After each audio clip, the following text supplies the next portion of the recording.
Hi, it's Kiffin Bates here, and this is a continuation of the previous video in which I was talking about blockchain and semiotics.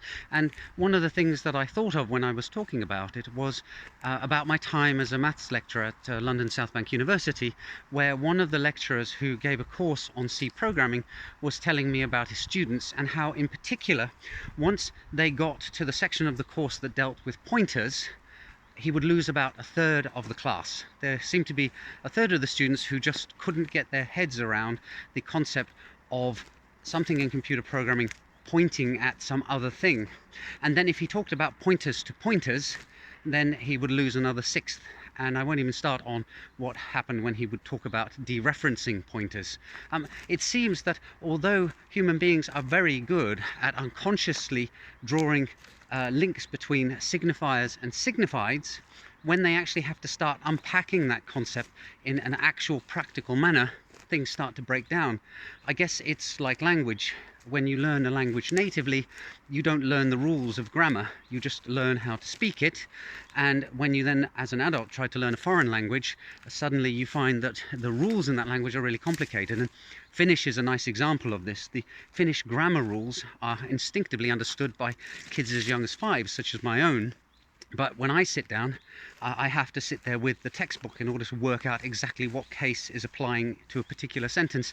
And it makes it very hard to have a conversation because I'm having to actually do active mental work in order to construct the right sentence, by which time the conversation has moved on to a totally different topic. So on the plus side, being in Finland, being silent is considered acceptable. In fact, preferential, so I can kind of get away with it.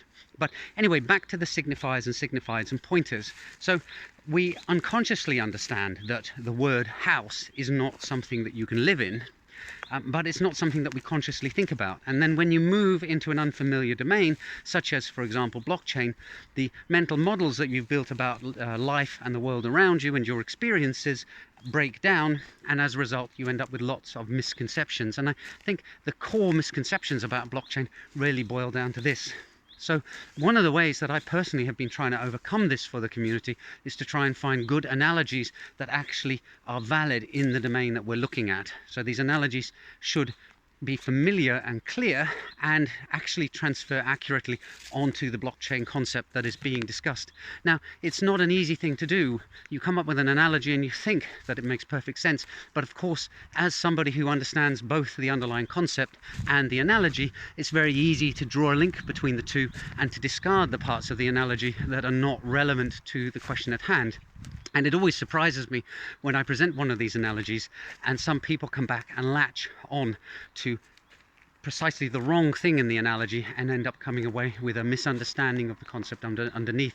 It can be quite disappointing, but on the other hand, when you develop these analogies and they become useful, it's also very rewarding. So I'd like to finish this video by saying thank you to you all for following me. And if you haven't subscribed yet, please click the subscribe button. I believe that's what you're meant to say when you have a YouTube channel.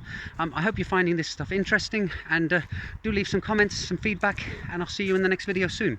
Bye for now.